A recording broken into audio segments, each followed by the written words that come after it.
Halo para pemirsa setia kanal Santai Sore. Apakah Anda akan percaya jika saya menceritakan kisah ini?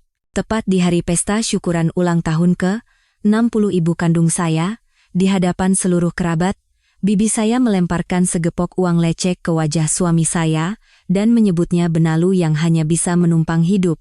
Ibu yang melahirkan saya hanya mengangguk setuju, mengatakan bahwa saya telah membawa aib bagi keluarga.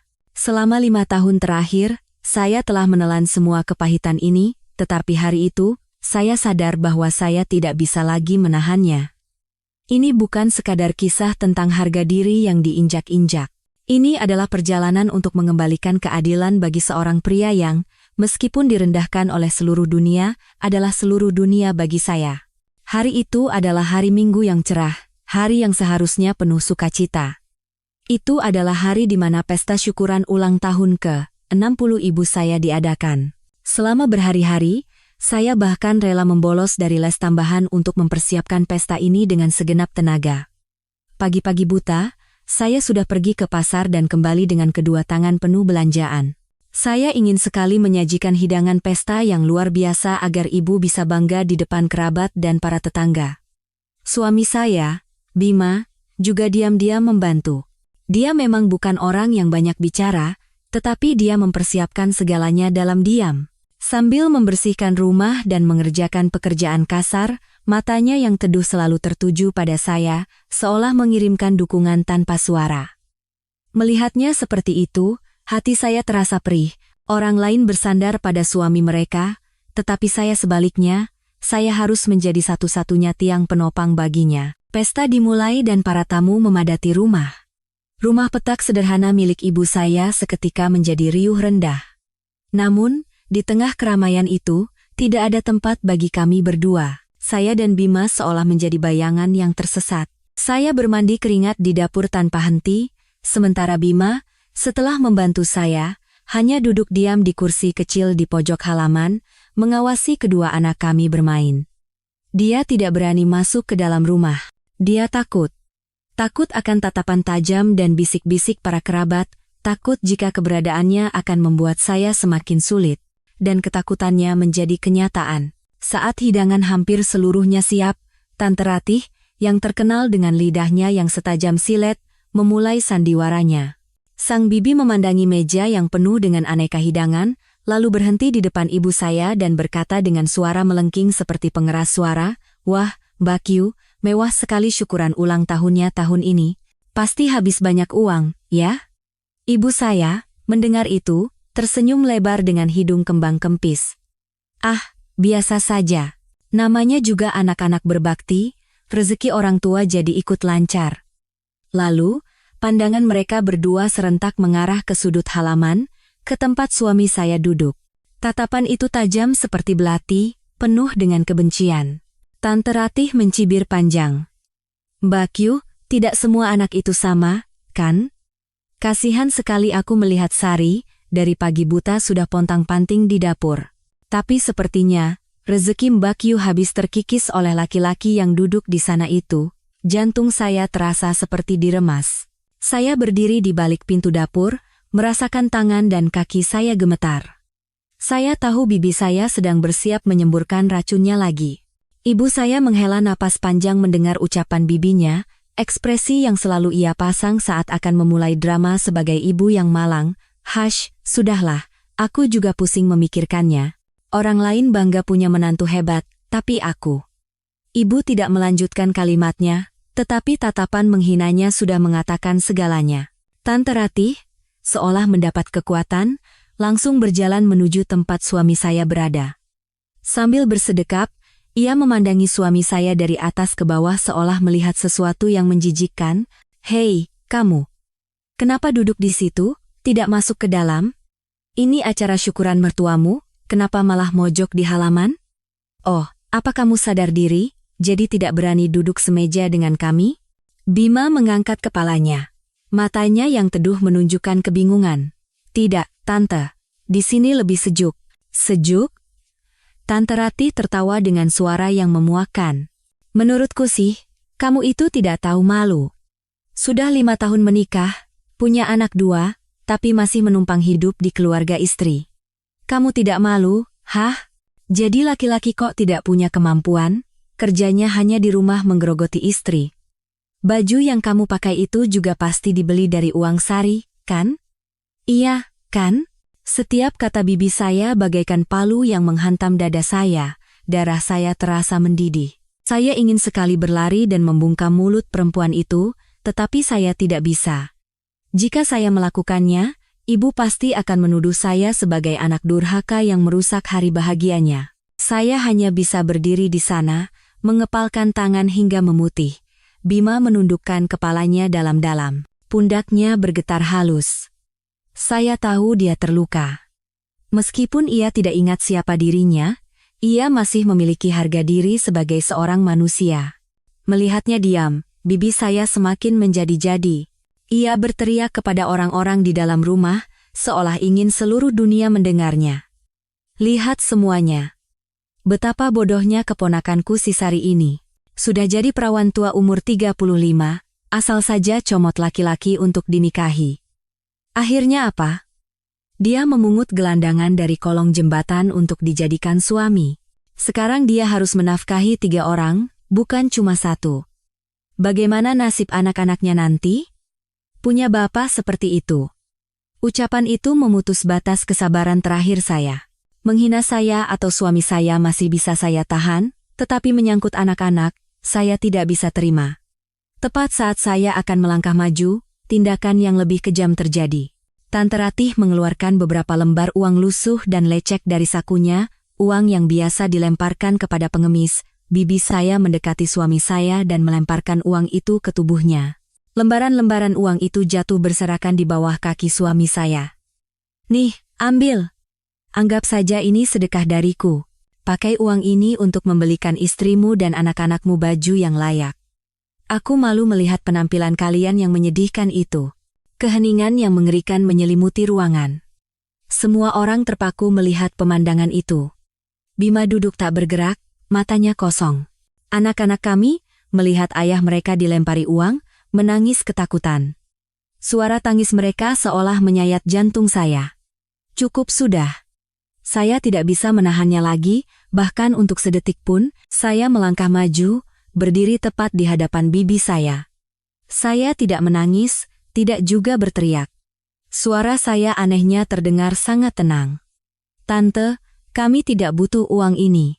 Saya membungkuk dan memunguti satu persatu lembaran uang yang jatuh di tanah. Setelah membersihkannya dari debu, saya meletakkannya kembali di tangan bibi saya. Suami saya memang miskin, tapi dia punya harga diri. Kami memang tidak kaya, tapi kami tidak pernah mengemis sepeser pun dari siapapun. Uang ini, silakan tante gunakan sendiri. Ibu saya, melihat itu, berlari dan mencengkeram lengan saya. Sari, apa yang kamu lakukan? Kurang ajar sekali kamu sama orang tua. Cepat minta maaf pada tantemu. Kenapa saya harus minta maaf? Saya tidak melakukan kesalahan apapun. Saya menatap lurus ke mata ibu saya, untuk pertama kalinya seumur hidup. Yang seharusnya minta maaf adalah tante dan ibu. Saya menyiapkan pesta syukuran ini dengan tulus. Tapi ibu dan tante malah menjadikan acara ini panggung penghakiman untuk menghina suami dan anak-anak saya. Apakah ibu bahagia setelah melukai hati putri ibu sendiri seperti ini? Seluruh kerabat di rumah menahan napas.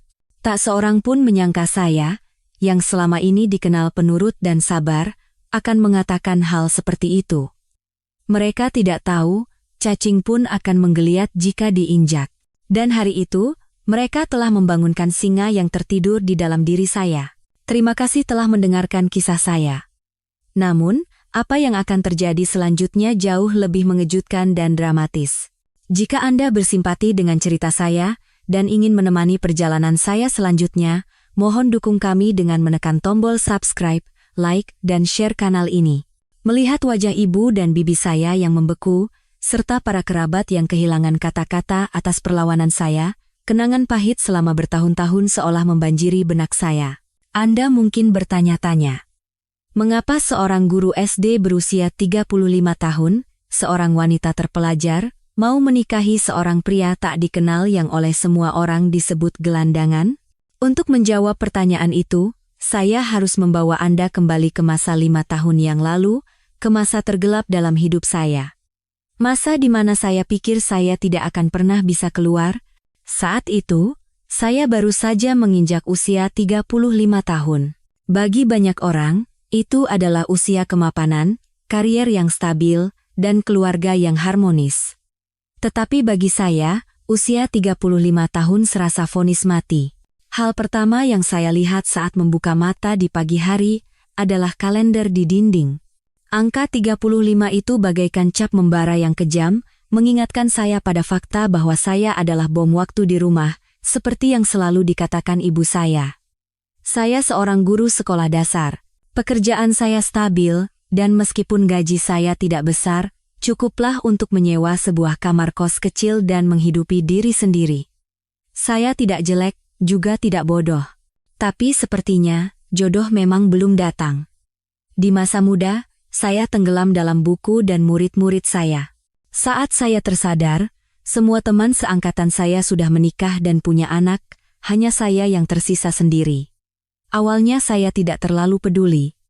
Saya percaya bahwa kebahagiaan diciptakan oleh diri sendiri. Namun, keyakinan saya itu dihancurkan tanpa ampun oleh orang-orang yang paling saya cintai. Ibu saya, yang dulunya hangat, perlahan menjadi sumber ketakutan bagi saya. Setiap akhir pekan saat saya pulang, makan malam keluarga bukan lagi momen yang hangat. Itu telah menjadi pengadilan yang menghakimi dosa saya sebagai perawan tua. Ibu lebih banyak menghela napas daripada berbicara. Helaan napasnya begitu dalam dan penuh sesal, seolah-olah sayalah penyebab semua kemalangan di dunia. Ibu sekarang malas keluar rumah, katanya sambil menyisihkan sepotong ikan untuk saya, tetapi pandangannya menerawang jauh. Kalau keluar, orang-orang bertanya, "Sari bagaimana kabarnya sekarang?" Lalu ibu harus jawab apa? Harus bilang kalau anak perempuan ibu yang sudah kepala 3 belum juga menikah? Ibu malu sekali. Malu bertemu tetangga, malu bertemu kerabat. Para kerabat, terutama Tante Ratih, adalah belati yang lebih tajam. Dia tidak berbicara berputar-putar seperti ibu, dia menusuk harga diri saya tepat di jantungnya dengan kata-kata paling berbisa. Setiap kali ada acara keluarga atau lebaran, dia menjadikan saya bahan olokan. "Apa standarmu terlalu tinggi? Kalau sampai sekarang belum ada yang mau, jangan-jangan kamu punya cacat? Coba katakan, biar kami bisa bantu." Suatu kali, dia bahkan menarik saya ke tengah ruangan dan mengamati saya seolah sedang memeriksa barang. Wajahnya lumayan, pekerjaannya juga mapan, kenapa belum laku juga ya? Oh, pasti karena sifatnya yang aneh. Perempuan kalau terlalu pemilih, bisa-bisa sendirian seumur hidup. Awalnya, saya mencoba mengabaikan kata-kata itu. Tapi karena terus-menerus mendengarnya, kata-kata itu menjadi racun yang perlahan menggerogoti jiwa saya. Saya mulai meragukan diri sendiri. Apakah saya memang seaneh itu? Puncaknya adalah perjodohan yang dipaksakan oleh ibu. Ibu saya, seperti pemburu yang putus asa, membabi buta mencarikan saya calon, dan ada satu pertemuan yang tidak akan pernah saya lupakan. Seorang pria berusia lebih dari 40 tahun, berperut buncit, dengan rambut berkilau karena minyak. Dia adalah seorang juragan bahan bangunan. Dia menatap saya dengan tatapan vulgar, seolah sedang menaksir barang. Dia berkata terang-terangan, "Jujur saja ya, Mbak Sari. Di usia Mbak sekarang masih sendirian itu agak aneh. Gaji guru kan seberapa, sih? Kalau menikah denganku, hidupmu pasti terjamin. Rumah ada, mobil ada. Kamu tinggal di rumah, lahirkan satu anak laki-laki untukku, setelah itu terserah mau melakukan apa saja." Dia mengedipkan mata dengan licik dan mencoba memegang tangan saya dengan tangannya yang kasar. Saya menarik tangan saya seolah tersengat api. Rasa mual naik hingga ke tenggorokan. Tanpa sepatah kata pun, saya berdiri, membayar minuman saya, dan meninggalkan tempat itu. Malam itu, telepon dari ibu datang. Tanpa menanyakan perasaan saya, ia langsung berteriak, "Kamu sudah gila, ya? Pria sekaya dan sebagus itu kamu sia-siakan? Kamu tidak tahu orang-orang bilang kamu itu sudah tua, barang kedaluarsa, bom waktu?" Saya mematikan telepon dan terduduk di lantai. Kamar kos saya yang kecil terasa seperti penjara yang menyesakkan. Saya menangis tanpa suara. Merasa sedih dan tak berdaya. Apa salah saya? Selama beberapa hari berikutnya, saya jatuh ke dalam depresi berat. Saya tidak bisa tidur, dan meskipun saya mencoba tersenyum di depan kelas, senyum itu terasa hampa dan kaku. Berapa banyak malam yang saya habiskan dalam kegelapan, memeluk lutut dan bertanya-tanya apa arti hidup saya. Kesepian dan keputusasaan menggerogoti saya setiap hari. Saya sangat merindukan hubungan yang tulus, uluran tangan yang tidak memperhitungkan kegunaan saya. Saya tidak tahu bahwa saat saya terperosok dalam rawa keputusasaan, takdir sedang mempersiapkan satu pertemuan untuk saya. Di suatu malam yang diguyur hujan deras, di bawah kolong sebuah jembatan layang, sebuah pertemuan yang akan mengubah hidup saya selamanya telah menanti. Depresi yang berkepanjangan membuat saya hampir kehabisan tenaga. Saya mulai punya kebiasaan berjalan tanpa tujuan di malam hari. Itu adalah cara saya untuk melarikan diri dari kenyataan yang kejam. Dan pada suatu malam di bulan Juli yang diguyur hujan lebat, malam yang mengubah segalanya, saya bertemu dengannya. Malam itu, Jakarta diguyur hujan seolah langit telah bocor. Saya berjalan tanpa payung, membiarkan seluruh tubuh saya basah kuyup. Karena tidak ingin kembali ke kamar kos yang menyesakkan, saya berteduh di bawah kolong jembatan layang terdekat. Kolong jembatan itu lembab dan gelap, dengan bau busuk campuran sampah dan kemiskinan. Tiba-tiba, dari sudut yang gelap, saya mendengar suara erangan lirih, suara yang lemah dan sesekali itu seperti suara orang yang menahan sakit luar biasa. Awalnya saya sedikit takut dan hendak pergi. Tapi kemudian suara erangan itu terdengar lagi, kali ini lebih mendesak. Hati nurani saya sebagai manusia, sebagai seorang guru, menahan saya. Jika ada orang yang benar-benar dalam bahaya, jika hari ini aku mengabaikannya, apa bedanya aku dengan mereka yang mengabaikan penderitaanku? Saya memberanikan diri, menyalakan senter dari ponsel butut saya. Saya berjalan hati-hati ke arah suara itu. Cahaya redup menyorot tumpukan sampah kotor, lalu berhenti pada sesosok tubuh yang meringkuk. Seorang pria. Dia tergeletak di lantai semen yang dingin, seluruh tubuhnya basah kuyup, mengenakan pakaian kompang camping. Dia menggigil hebat, bahkan suara giginya yang bergemeletuk terdengar. Saya mendekat dengan hati-hati dan meletakkan tangan saya di dahinya. Kulitnya sepanas api. Dia demam tinggi. Saat itu, petir menyambar, dan cahayanya yang sesaat menerangi wajah pria itu. Saya terkejut. Meskipun wajahnya kotor, saya bisa melihat bahwa fitur wajahnya sangat tegas dan tampan. Hidung yang mancung, dahi yang lebar, dan bulu mata yang lentik meskipun matanya terpejam erat, ini bukan wajah seorang gelandangan. Dalam keadaan tidak sadar, ia menggumamkan sesuatu. Saya mendekatkan telinga, dan meskipun tidak banyak yang bisa saya pahami, satu nama terus diulang, Bima. Bima. Jantung saya berdebar aneh. Apa yang terjadi pada pria ini? Seorang gelandangan di kolong jembatan? Rasa ingin tahu dan kasihan mengalahkan rasa takut. Saya tidak bisa meninggalkannya di sini. Jika terus demam tinggi di tengah hujan yang dingin ini, dia bisa mati.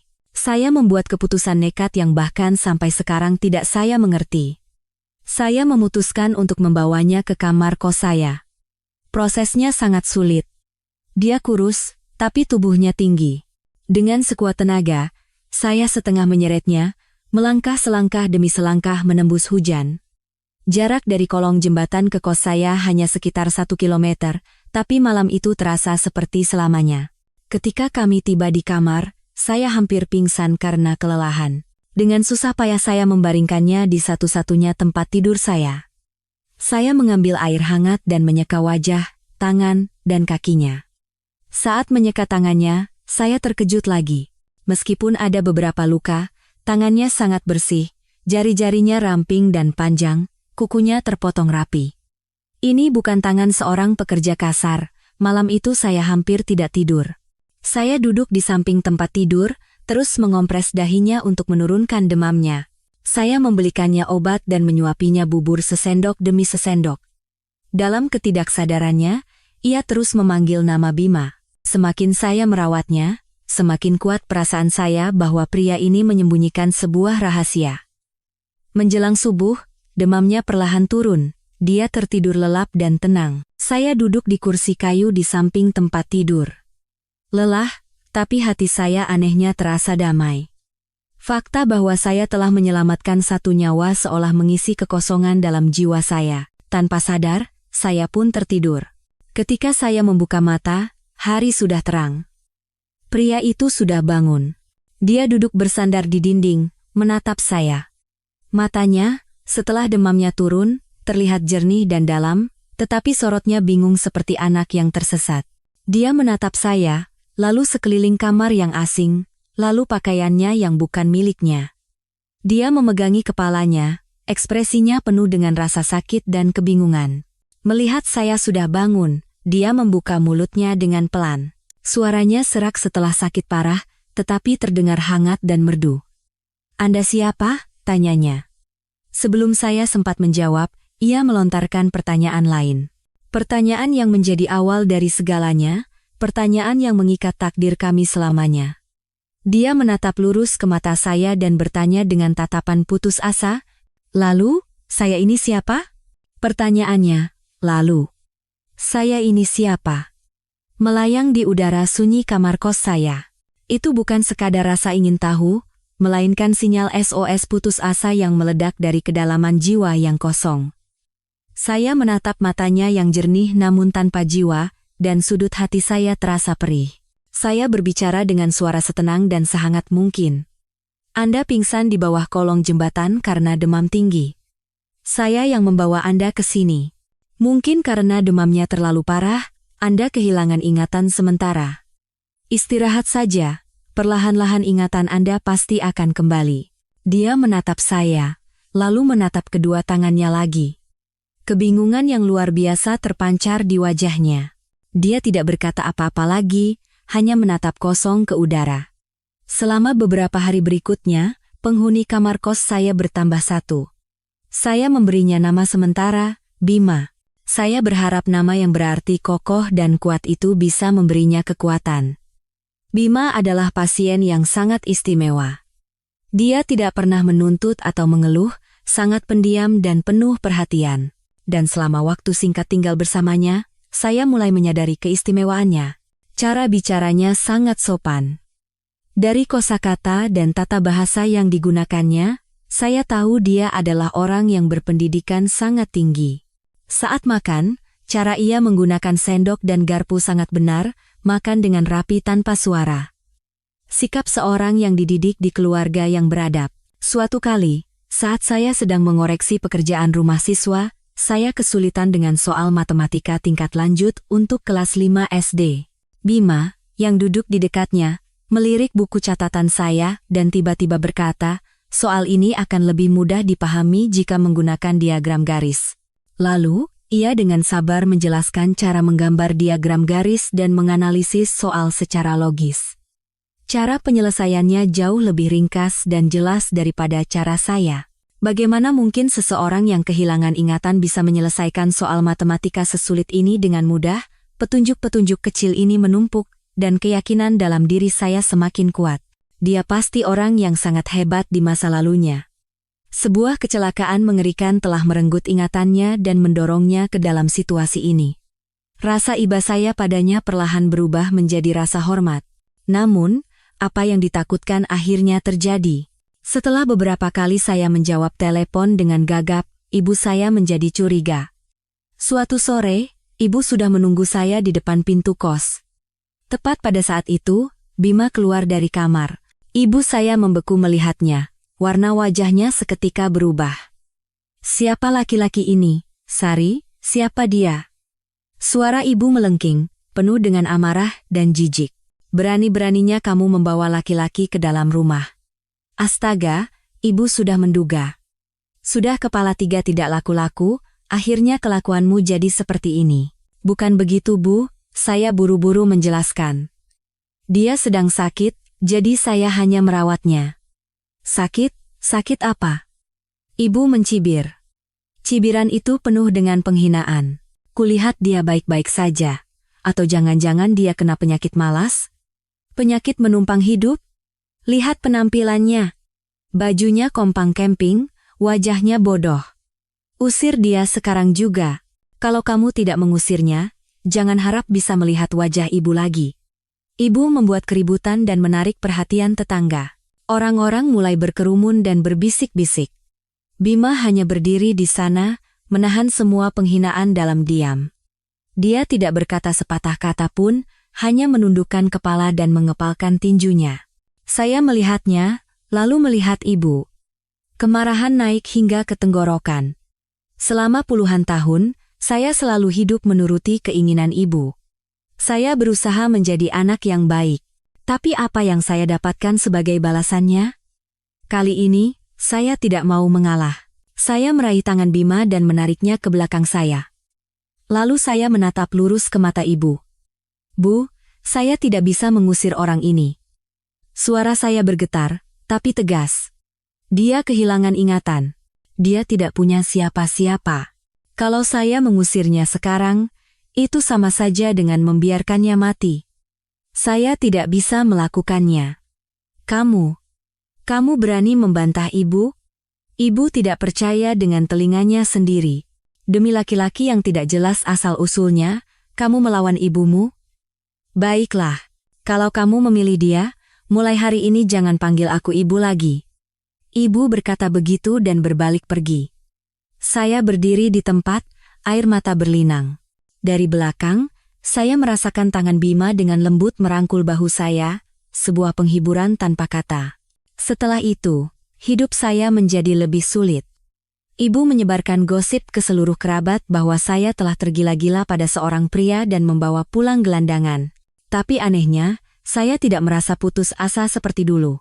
Karena sekarang, saya tidak sendirian. Setiap kali saya pulang dengan lelah, ada seorang pria yang menyiapkan makan malam sederhana dan menungguku dalam diam. Bima tidak pandai berkata-kata manis, tapi perhatiannya terpancar dari setiap tindakan kecilnya. Kami hidup seperti teman sekamar, diam-diam saling bersandar, tapi masalah muncul. Dia tidak punya KTP, tidak punya identitas apapun. Dan setelah berpikir panjang di malam hari, saya membuat keputusan yang lebih berani.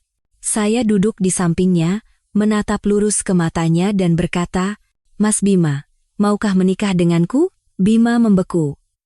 Matanya membelalak menatap saya, tidak bisa berkata apa-apa. Wajah saya memerah, dan saya buru-buru menjelaskan, bukan maksud apa-apa. Hanya saja, kalau kita menikah, Mas Bima bisa punya status kependudukan. Saya bisa bantu urus KTP baru. Dengan begitu, Mas bisa mencari pekerjaan dan memulai hidup baru. Saya berbicara seperti rentetan tembakan, tidak berani menatap wajahnya. Ruangan menjadi sunyi, saya pikir saya terlalu gegabah. Tapi kemudian, dia dengan lembut memegang tangan saya. Tangannya hangat dan kokoh. Dia tidak berkata apa-apa, hanya mengangguk. Setetes air mata mengalir di pipinya yang kasar.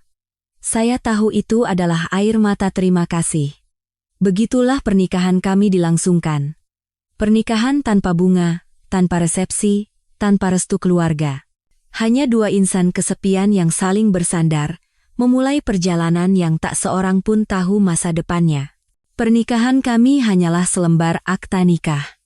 Saat pergi ke kantor catatan sipil, saya mengenakan gaun tercantik saya, dan dia mengenakan kemeja paling rapi yang saya belikan. Tidak ada keluarga yang menemani. Saat kami secara sah menjadi suami istri, saya tidak merasakan kebahagiaan yang meluap-luap seperti pengantin lain, saya hanya merasakan ketenangan yang lembut. Akhirnya saya punya keluarga sendiri, meskipun hanya berdua dan dibangun di atas fondasi yang rapuh. Ibu saya pingsan karena syok saat mendengar berita bahwa saya telah menikah dengan gelandangan itu. Setelah sadar, ia menelepon saya. Suaranya bukan lagi berisi amarah, melainkan keputusasaan total. Kamu membunuh ibumu, Sari. Ibu tidak punya anak sepertimu. Begitulah, ibu memutuskan semua kontak. Saya tahu ibu terluka, tapi saya tidak menyesal. Saya percaya pada pilihan saya. Kami meninggalkan kamar kos yang penuh dengan gosip itu. Saya membobol sedikit tabungan saya dan menyewa sebuah rumah kontrakan kecil di pinggir kota. Rumahnya sudah tua, tapi ada halaman kecil, dan yang terpenting, terasa seperti rumah kami yang sesungguhnya. Kehidupan pernikahan kami dimulai seperti itu. Miskin, tapi sangat hangat. Setiap pagi, saya berangkat kerja, dan Bima mengurus rumah tangga. Meskipun kehilangan ingatan, ia sangat terampil dan teliti. Ia cepat belajar memasak, masakannya sederhana, tapi selalu rapi dan enak. Rumah kecil kami selalu tertata. Dia memperbaiki atap yang bocor, membuat rak di dapur, dan menanam labu serta timun di halaman. Dia mengubah ruang yang tua dan kumuh menjadi tempat yang sangat layak huni. Yang paling membahagiakan saya adalah kelahiran kedua anak kami. Setahun setelah menikah, putri pertama kami, Hana, lahir. Saat saya pulang dari rumah sakit, Bima telah menyiapkan segalanya dengan sempurna. Ia menggendong bayi kami dengan canggung, matanya bersinar dengan kebahagiaan yang belum pernah saya lihat. Dia merawat bayi lebih baik dari saya. 2 tahun kemudian, putra kami, Adi, lahir. Kehadiran kedua anak itu mengisi rumah kecil kami dengan tawa. Kami memang sangat miskin. Di meja makan lebih banyak sayuran daripada daging, tapi kami punya cinta. Setiap malam, kami berempat duduk berkumpul. Saya mengajari anak-anak, dan Bima di sampingnya mengukir kayu menjadi mainan sederhana. Momen-momen itu lebih berharga dari harta apapun di dunia bagi saya. Tapi kehidupan damai itu hanya ada di dalam rumah kami. Begitu kami melangkah keluar, terutama saat pulang kampung di hari Lebaran, kami harus menghadapi badai hinaan dan cemoohan. Ibu, meskipun di permukaan mengatakan telah memutuskan hubungan dengan saya, sesekali datang. Bukan untuk menanyakan kabar, tapi untuk mencela. Ya ampun, ini rumah atau kandang babi? Sari, bagaimana kamu bisa hidup di tempat seperti ini? Sudah ibu bilang, tinggalkan laki-laki tidak berguna itu. Tante Ratih lebih parah. Dia datang bukan karena sayang, tapi untuk memuaskan rasa ingin tahu dan niat jahatnya. Dia memandangi suami saya seolah melihat pesuruh. Hei, enak ya numpang hidup sama istri? Bikin malu kaum laki-laki saja. Suatu kali, dia sengaja menumpahkan air di lantai dan dengan dagunya menyuruh suami saya untuk membersihkannya. Orang yang menganggur di rumah, apalagi yang bisa dilakukan selain itu? Saya marah sekali, tapi sebelum saya sempat bertindak, Bima sudah diam-diam mengambil kain pel dan membersihkan lantai, tanpa sepatah kata keluhan. Saya tahu dia melakukannya bukan karena hina, tapi karena tidak ingin membuat saya kesulitan. Kesabarannya membuat hati saya semakin sakit. Gosip tidak hanya datang dari ibu dan bibi saya. Para kerabat, setiap kali berkumpul, menjadikan keluarga kami sebagai bahan pembicaraan. Mereka mengasihani saya, tapi di balik simpati itu ada penghinaan terhadap suami saya, kasihan sekali si Sari. Cantik, pintar, tapi nasibnya begitu. Daripada hidup dengan laki-laki seperti itu, lebih baik hidup sendiri. Mereka tidak tahu. Di balik penampilannya yang miskin dan lusuh, saya menjalani kehidupan yang bahagia dan damai, sesuatu yang mungkin bahkan tidak mereka miliki. Kami hidup seperti itu selama 5 tahun. 5 tahun adalah waktu yang cukup untuk menjadi kebal terhadap kata-kata kasar. Saya belajar untuk menutup telinga. Belajar untuk menertawakannya. Selama keluarga kecil saya damai, saya pikir itu sudah cukup, saya percaya suatu hari nanti semua orang akan mengerti. Tapi saya salah, kesabaran saya justru membuat mereka semakin sombong. Dan tibalah hari pesta syukuran ulang tahun ibu saya. Hari di mana tetes air terakhir meluapkan gelas. Hari di mana mereka menginjak-injak harga diri suami saya dengan cara paling kejam. Dan hari di mana mereka, tanpa sadar, telah membuka babak baru yang akan mendatangkan badai dalam hidup mereka sendiri. Setelah hari itu, setelah pesta syukuran ibu yang berubah menjadi panggung sandiwara kejam, saya membawa suami dan anak-anak saya meninggalkan rumah ibu dalam keheningan yang mencekam. Ibu tidak berkata apa-apa. Dia hanya menatap saya dengan mata yang dipenuhi amarah dan kekecewaan, seolah saya adalah anak durhaka yang telah merusak hari bahagianya. Tante Ratih tampak puas, dan senyum kemenangannya menggoreskan luka lain di hati saya. Tapi saya tidak menoleh ke belakang. Saat pintu rumah ibu terbanting di belakang saya, sesuatu di dalam diri saya hancur, tetapi pada saat yang sama, saya merasakan sesuatu yang lebih kuat sedang tumbuh. Saya bukan lagi Sari yang penurut dan sabar. Saya adalah seorang istri dan seorang ibu. Saya harus melindungi keluarga kecil saya, bahkan jika harus melawan seluruh dunia. Anda mungkin bertanya, bagaimana saya bisa begitu tegas? Bagaimana saya bisa mengorbankan hubungan dengan ibu kandung saya sendiri demi melindungi seorang pria yang oleh masyarakat dianggap sebagai beban?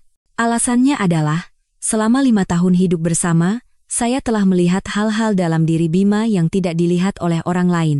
Dunia hanya melihatnya sebagai pria pendiam, berpakaian lusuh, yang hidup dari gaji kecil istrinya yang seorang guru, seorang pecundang, seorang benalu.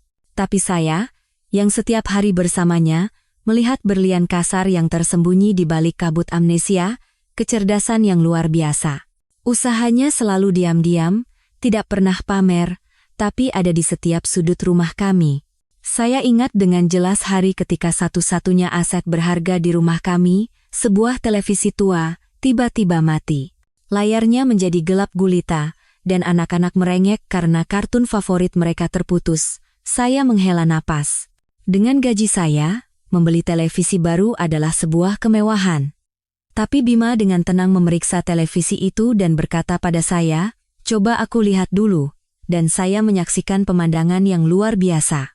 Bima, yang tidak pernah belajar tentang elektronik, dengan hati-hati membuka satu persatu skrup. Dia menatap papan sirkuit yang rumit dengan konsentrasi penuh, seolah sedang melihat dunia yang sudah dikenalnya. Tanpa alat profesional, hanya dengan pisau kecil dan tang tua, ia bekerja dengan teliti sepanjang sore. Menjelang senja, saat ia mencolokkan stekernya, terdengar suara klik dan layar televisi menyala kembali dengan terang. Gambarnya jernih, suaranya bersih. Anak-anak bersorak, dan saya membeku di tempat, memandangi suami saya dengan cara yang sama sekali berbeda. Dia tidak hanya memperbaikinya. Dia memahami mesin itu, dia memiliki pemahaman bawaan tentang hukum fisika yang rumit. Kecerdasannya tidak berhenti di situ. Kadang-kadang, saat mengajar kelas unggulan, saya menghadapi soal logika yang sulit. Saya bisa begadang semalaman mencoba mencari jawabannya. Bima biasanya hanya membaca buku di samping saya, tetapi setiap kali melihat saya kesulitan, dia akan dengan tenang berkomentar. Bagaimana kalau dicoba diselesaikan dengan asumsi terbalik? Atau, di langkah ini, kalau satuannya disamakan, soalnya akan jauh lebih sederhana. Sarannya selalu singkat, tetapi bagaikan kunci emas yang membuka kebuntuan pikiran saya. Metode penyelesaiannya seringkali orisinal dan jernih, berbeda dari cara-cara baku di buku pelajaran. Ketika saya bertanya dengan takjub bagaimana ia bisa tahu hal seperti itu, ia hanya tersenyum teduh dan berkata, "Aku juga tidak tahu, tiba-tiba saja muncul di kepala." Tapi yang paling menyentuh dan membuat saya percaya padanya bukanlah kecerdasannya, melainkan cintanya yang tak terbatas pada anak-anak. Kami miskin, jadi kami tidak bisa membelikan anak-anak mainan mahal. Suatu hari, putri saya Hana pulang dari sekolah dan menangis terseduh-seduh karena temannya punya boneka cantik sementara dia tidak. Malam itu, Bima tanpa kata pergi ke sudut halaman dan mengumpulkan potongan-potongan kayu bekas. Selama berhari-hari, setelah anak-anak tidur, ia diam-diam mengukir dan menghaluskan kayu di bawah cahaya lampu teplok. Dan pada hari ulang tahun putrinya, ia memberikan hadiah terindah di dunia. Sebuah rumah boneka yang terbuat dari kayu. Itu bukan sekadar mainan, itu adalah sebuah karya seni. Rumah 2 lantai dengan balkon dan tangga. Perabotan di dalamnya, seperti meja, kursi, dan tempat tidur kecil, semuanya diukir dengan detail. Pintunya bisa dibuka tutup, lacinya benar-benar bisa ditarik. Putri saya menjerit kegirangan. Dia memeluk hadiah itu, lalu memeluk ayahnya dan berkata, "Ini hadiah paling cantik di dunia." Saya menangis melihat pemandangan itu. Saya tahu bahwa untuk membuat hal seperti ini, dibutuhkan lebih dari sekadar keterampilan tangan, dibutuhkan pemahaman tentang struktur dan mekanika, cara berpikir seorang insinyur dan desainer. Suami saya, yang oleh ibu saya disebut orang tidak berguna, sedang menciptakan keajaiban dengan kedua tangannya dan otaknya yang luar biasa. Saya tidak tahu betapa gemilang masa lalunya, Tapi satu hal yang saya yakini, dia bukan orang biasa. Dia adalah harta karun yang tertutup debu. Dan saya, mungkin satu-satunya orang di dunia ini yang menyadari nilai sebenarnya dari harta itu. Itulah mengapa saya siap mempertaruhkan segalanya untuk melindunginya. Saya percaya, suatu hari nanti ketika kabut yang menutupi pikirannya tersingkap, seluruh dunia akan terkejut. Tapi saya tidak pernah menyangka bahwa hari yang menentukan itu akan datang begitu cepat dan dengan cara yang begitu dramatis. Setelah keributan di rumah ibu, kehidupan kami kembali ke rutinitas yang tenang. Tapi di dalam ketenangan itu, sesuatu telah berubah selamanya. Bima menjadi lebih sering melamun, dan matanya saat menatap saya dan anak-anak dipenuhi dengan tekad dan rasa terima kasih. Saya sendiri merasa benar-benar terbebas dari beban psikologis yang telah menekan saya selama bertahun-tahun. Saya tidak lagi takut, tidak lagi peduli pada gosip. Rumah kecil ini, dengan suami dan kedua anak saya, adalah seluruh dunia saya. Kami pikir kami akan hidup seperti ini selamanya, miskin tapi damai. Tapi hidup selalu punya titik balik yang tak terduga. Pagi di hari yang menentukan itu dimulai seperti biasa. Saya bangun pagi untuk menyiapkan sarapan, dan Bima sedang menyiram sayuran di halaman. Udara terasa jernih dan tenang. Gang kecil di depan rumah kami masih becek. Semuanya terasa damai. Saat saya sedang menggoreng telur, saya mendengar suara aneh dari ujung gang, bukan suara sepeda motor yang biasa. Suara mesin yang kuat, rendah, dan berirama, yang belum pernah terdengar di lingkungan miskin ini. Suara itu semakin keras dan jelas, seolah-olah iring-iringan kendaraan besar sedang masuk. Karena penasaran, saya melangkah keluar pintu dan langsung membeku dengan spatula masih di tangan. Seluruh lingkungan gempar. Semua orang keluar ke pinggir jalan, mata mereka terbelalak menatap ujung gang. Dari jalan besar, iring-iringan sedan mewah hitam mengkilap perlahan memasuki gang sempit di lingkungan kami, seperti ular raksasa yang merayap ke dalam lubang sempit. Di depan ada mobil yang belakangan baru saya tahu adalah sebuah Rolls-Royce, diikuti oleh belasan mobil mewah lainnya, semuanya berwarna hitam misterius. Saya menghitung ada hampir 20 mobil, mobil-mobil itu berbaris memenuhi gang sempit. Kemunculan iring-iringan itu mengejutkan seluruh lingkungan. Orang-orang mulai berbisik, "Ya Tuhan, mobil apa itu semua? Apa ada konglomerat yang datang ke sini?" Anak-anak bersorak dan berlari mengikuti mobil-mobil itu. Saya berdiri terpaku di depan pintu rumah, rasa cemas yang tak bisa dijelaskan mulai muncul di hati saya. Kenapa mobil-mobil ini ada di sini? Siapa yang mereka cari? Mendengar keributan itu, Bima juga keluar dari halaman. Dia juga tampak bingung melihat iring-iringan itu. Dia menarik saya sedikit ke belakang pintu, seolah ingin melindungi saya. Lalu, sesuatu yang membuat jantung saya berhenti berdetak terjadi. Semua mobil itu, hampir 20 unit, berhenti serentak. Tepat di depan rumah kami. Rumah kontrakan kami yang kumuh tampak begitu kecil dan menyedihkan di hadapan kepungan mobil-mobil super mewah itu. Semua mata tetangga tertuju pada rumah kami. Pintu Rolls-Royce di depan terbuka. Seorang sopir berseragam putih turun dan dengan sopan membuka pintu belakang. Dari dalam mobil, seorang pria tua berambut putih tetapi dengan punggung yang tegap dan berwibawa turun. Ia mengenakan setelan jas hitam yang dibuat dengan sangat baik, dan seluruh tubuhnya memancarkan aura kelas atas. Ia melihat sekeliling, lalu tatapannya tertuju pada pintu rumah kami yang setengah terbuka. Dan ketika tatapannya bertemu dengan Bima yang bersembunyi di balik pintu, mata yang berwibawa itu tiba-tiba runtuh, sikap dingin dan otoritasnya lenyap, digantikan oleh emosi yang luar biasa. Bibirnya bergetar, dan dua aliran air mata mengalir di wajahnya yang tegas. Ia berjalan terhuyung-huyung ke arah kami. Ia berhenti tepat di depan suami saya. Ia mengangkat tangannya yang gemetar, seolah ingin menyentuh wajah Bima, tetapi tidak jadi. Ia menatap lekat-lekat suami saya, bekas luka samar di dahi, mata yang tampak bingung tetapi dengan garis-garis yang familiar. Lalu, di atas tanah yang becek, ia berlutut di depan suami saya. Pria yang tampak begitu terhormat itu berlutut di hadapan seorang gelandangan. Seluruh lingkungan menahan napas. Saya pun membeku. Tepat pada saat itu, ia berteriak, sebuah teriakan yang membelah udara. Satu kalimat yang mengubah nasib keluarga kami selamanya.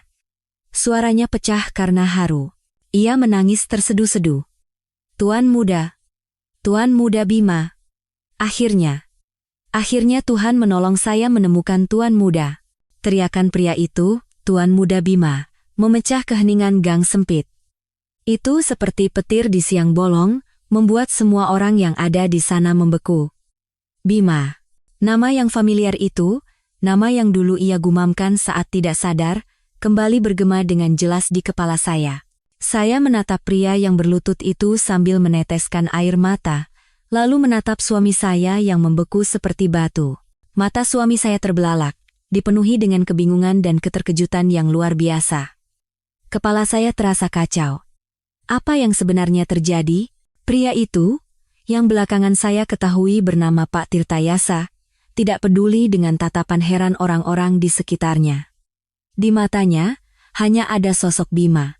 Ia mengangkat kepala, memegang celana suami saya dengan tangan gemetar, dan terisak, "Tuan muda, ini saya." Tirtayasa. Apakah Tuan tidak mengenali saya? 5 tahun, Tuan muda. Selama 5 tahun kami mencari Tuan tanpa harapan. Kami pikir Tuan sudah tidak ada lagi di dunia ini. Tuhan Maha Baik. Akhirnya kita bisa bertemu lagi. Pak Tirtayasa menoleh ke belakang dan memberi isyarat kepada para pria berjas hitam. Mereka segera membungkuk 90 derajat ke arah suami saya dan serentak berseru dengan suara penuh hormat, "Selamat pagi, Tuan muda." Suara lantang itu bagaikan bom kedua yang meledak di gang miskin itu. Para tetangga, yang seumur hidupnya hanya terbiasa dengan teriakan pedagang asongan, sedang menyaksikan pemandangan yang tidak akan mereka lupakan seumur hidup. Mereka ternganga, menatap kami seolah kami adalah makhluk dari planet lain. Menghadapi situasi yang tiba-tiba ini, Bima tampak semakin bingung. Ia mundur selangkah, memegang pintu dengan erat, dan menggelengkan kepala. Anda semua salah orang." Ia tergagap dengan suara gemetar. "Saya bukan Tuan muda. Nama saya Bima." Nama yang saya berikan itu terdengar aneh saat keluar dari mulutnya. Pak Tirtayasa buru-buru berdiri dan menyeka air matanya. Ia menatap Bima dengan mata yang dipenuhi rasa iba dan sukacita. "Tuan muda, apakah Anda benar-benar tidak ingat apa-apa? Bekas luka di dahi Anda itu karena kecelakaan 5 tahun yang lalu. Penampilan Anda, suara Anda, tidak salah lagi. Anda adalah Bima Aditama, satu-satunya pewaris Grup Aditama." Grup Aditama. Bahkan saya, yang jarang membaca berita ekonomi, pernah mendengar nama itu. Salah satu konglomerat properti terbesar di negara ini, pemilik banyak gedung pencakar langit dan kompleks perumahan mewah. Pewaris tunggalnya adalah suami saya. Ini benar-benar di luar imajinasi. Kaki saya lemas, saya harus bersandar di dinding agar bisa tetap berdiri. Pak Tirtayasa, seolah memahami kebingungan kami, memberi isyarat kepada anak buahnya untuk mundur, lalu membungkuk pada saya. "Nyonya, mohon maaf telah mengejutkan Anda, ceritanya panjang. Bolehkah saya masuk dan menjelaskannya?" Saya hanya bisa mengangguk kosong.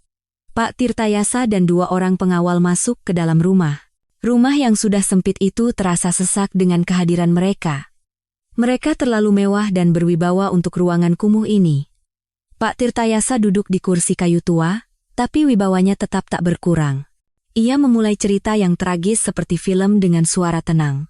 Bima, atau Tuan Muda Bima Adhitama, adalah putra tunggal dari hartawan Adhitama, ketua grup Adhitama. Ia adalah seorang pemuda berbakat yang baru saja kembali dari studinya di Amerika, dipersiapkan untuk mewarisi kerajaan bisnis yang besar. Tapi 5 tahun yang lalu, dalam perjalanan dinas di sebuah jalan pegunungan yang terpencil, ia mengalami kecelakaan lalu lintas yang mengerikan. Mobilnya jatuh ke jurang dan meledak. Ketika tim penyelamat tiba, mereka hanya menemukan mayat sopir yang hangus terbakar, sementara dia lenyap tanpa jejak. Keluarga Aditama mengerahkan semua sumber daya untuk mencarinya selama berbulan-bulan, tetapi tidak ada kabar. Semua orang mengira dia sudah meninggal, tetapi ayahnya, Pak Hartawan, tidak pernah menyerah. Selama 5 tahun terakhir, ia diam-diam mengirim orang untuk menyisir seluruh negeri. Tidak ada tempat yang belum kami datangi, kata Pak Tirtayasa dengan suara getir. Tapi kami tidak pernah membayangkan Tuan Muda berada di tempat seperti ini. Cerita itu berakhir, meninggalkan keheningan yang berat. Bima duduk tak bergerak, matanya masih kosong. Cerita tentang masa lalunya yang gemilang sepertinya tidak bisa mencapai ingatannya yang hilang. Dan saya berusaha mencerna fakta yang luar biasa ini. Suami yang saya selamatkan, pria yang dihina oleh seluruh keluarga saya, ternyata adalah seorang pangeran yang hilang. Hidup saya, hidup anak-anak kami, akan segera memasuki babak baru. Dunia yang bahkan tidak pernah berani saya impikan. Pak Tirtayasa menatap saya. Matanya kini tidak lagi berjarak, melainkan dipenuhi rasa terima kasih dan hormat. Nyonya Sari, saya tidak tahu harus berterima kasih seperti apa. Selama 5 tahun ini, Nyonya telah merawat dan melindungi Tuan Muda. Budi baik ini, keluarga Adhitama tidak akan pernah melupakannya. Sekarang, izinkan kami membawa Tuan Muda pulang.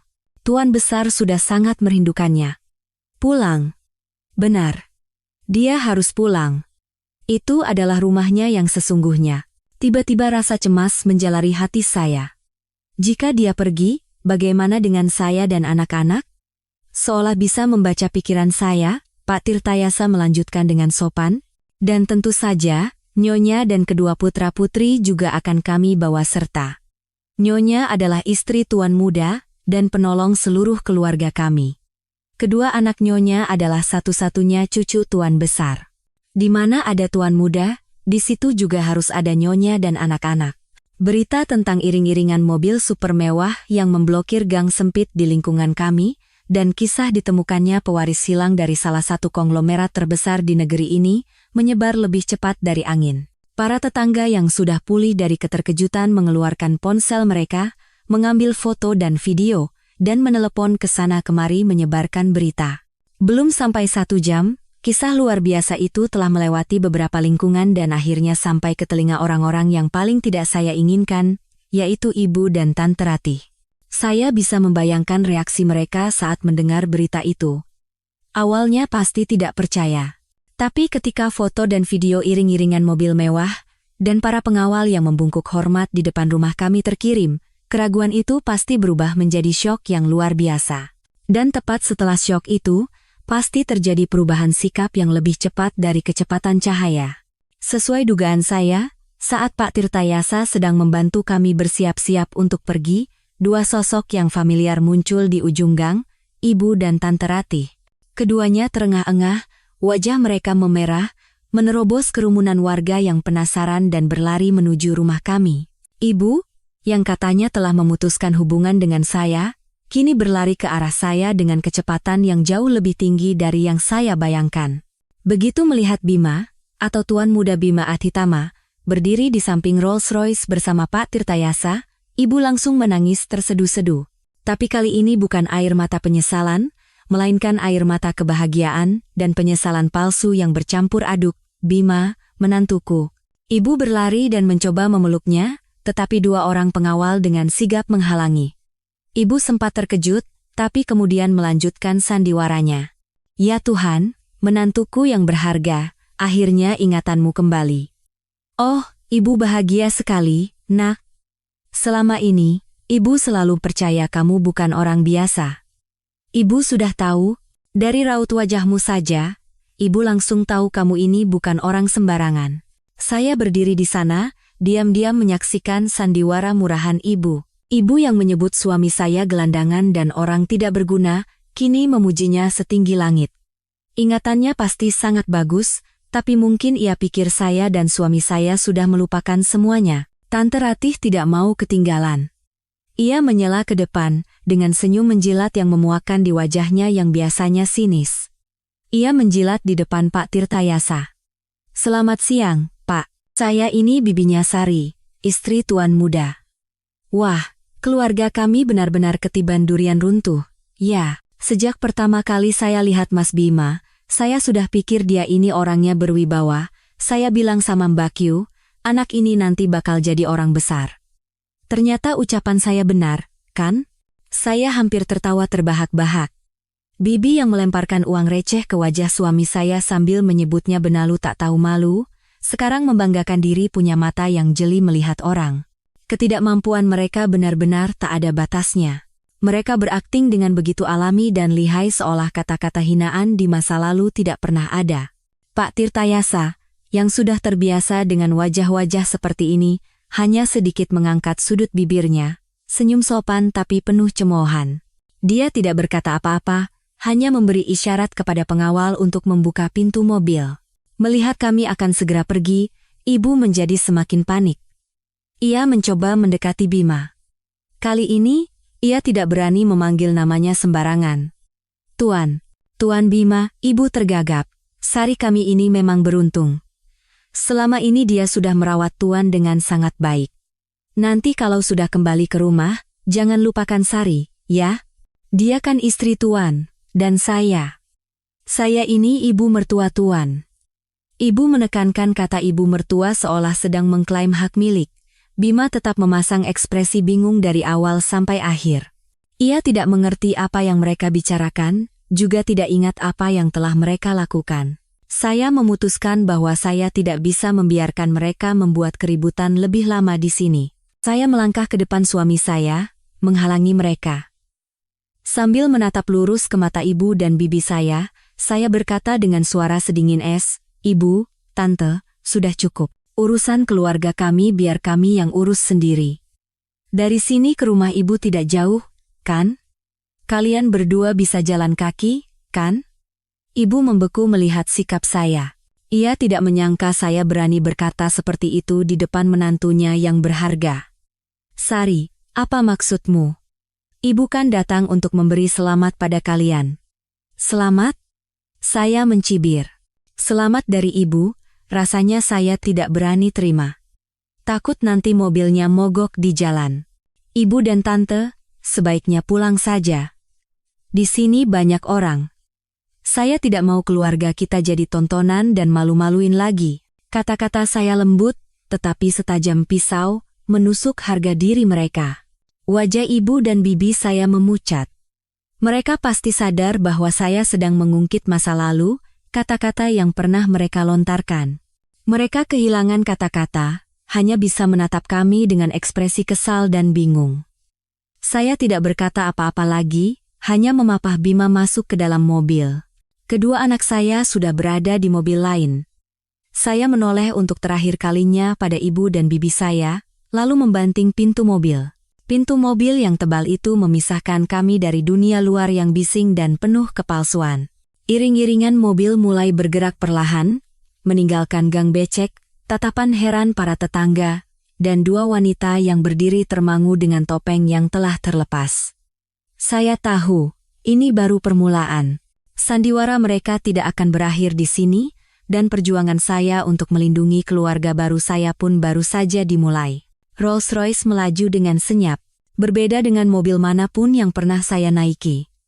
Tidak ada suara mesin, tidak ada getaran, hanya perasaan mulus seolah meluncur di atas sungai yang tak terlihat. Saya duduk di samping Bima, yang sekarang harus saya panggil Tuan Muda Bima, dengan perasaan campur aduk. Saya melihat keluar jendela. Gang becek, atap-atap rumah kumuh, wajah-wajah tetangga yang penasaran, perlahan-lahan menjauh, mengecil, lalu hilang.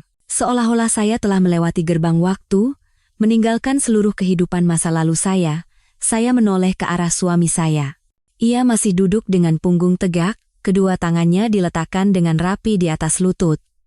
Posisi duduk yang formal dan asing, yang belum pernah saya lihat sebelumnya.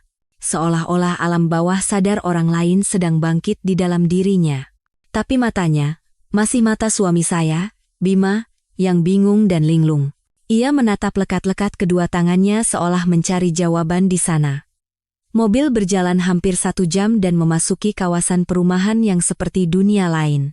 Di sini tidak ada gang sempit, melainkan jalanan lebar yang diapit oleh pohon-pohon tua. Di kedua sisi jalan, rumah-rumah megah berdiri seperti istana kecil.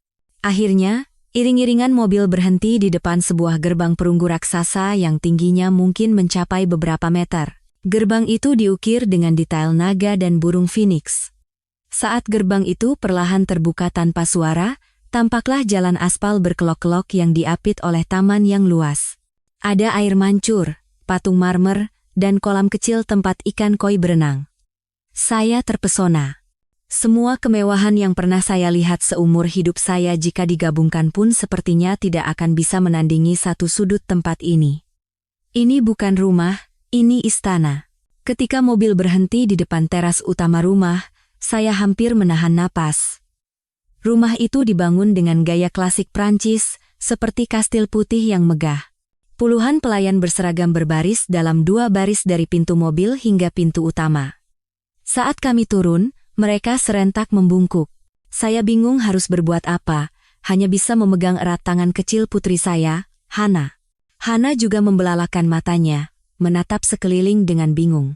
Pak Tirtayasa melangkah maju, dan dengan suara yang masih sopan berkata, "Tuan muda, nyonya, serta nona kecil dan tuan kecil, silakan masuk."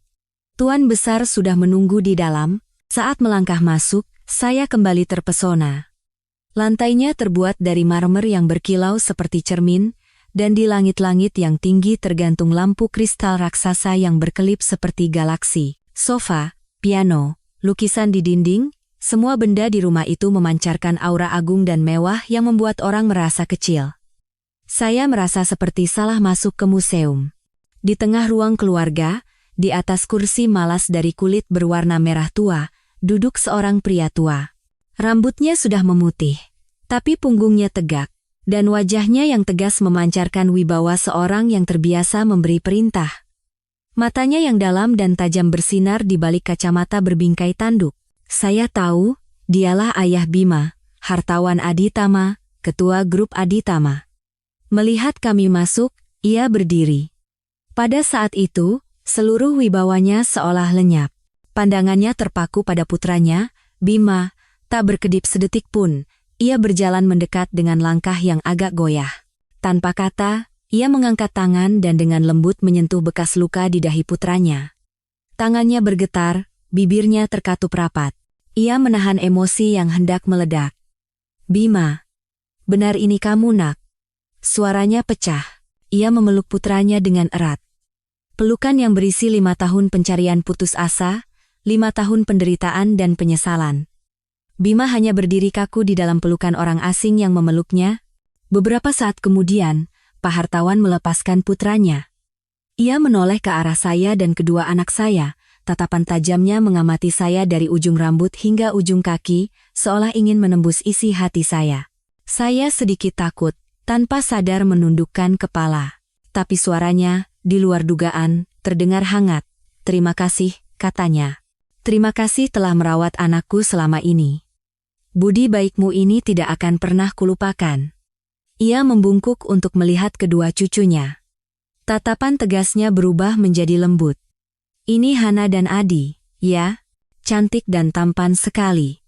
Sini, sama kakek." Anak-anak awalnya sedikit malu, tapi kemudian memberanikan diri mendekat. Ia memeluk kedua anak itu, dan setetes air mata langka mengalir di pipinya yang keriput. Tepat pada saat itu, seorang pria lain turun dari tangga. Pria berusia sekitar 50-an, bertubuh tegap dengan wajah bulat yang ramah.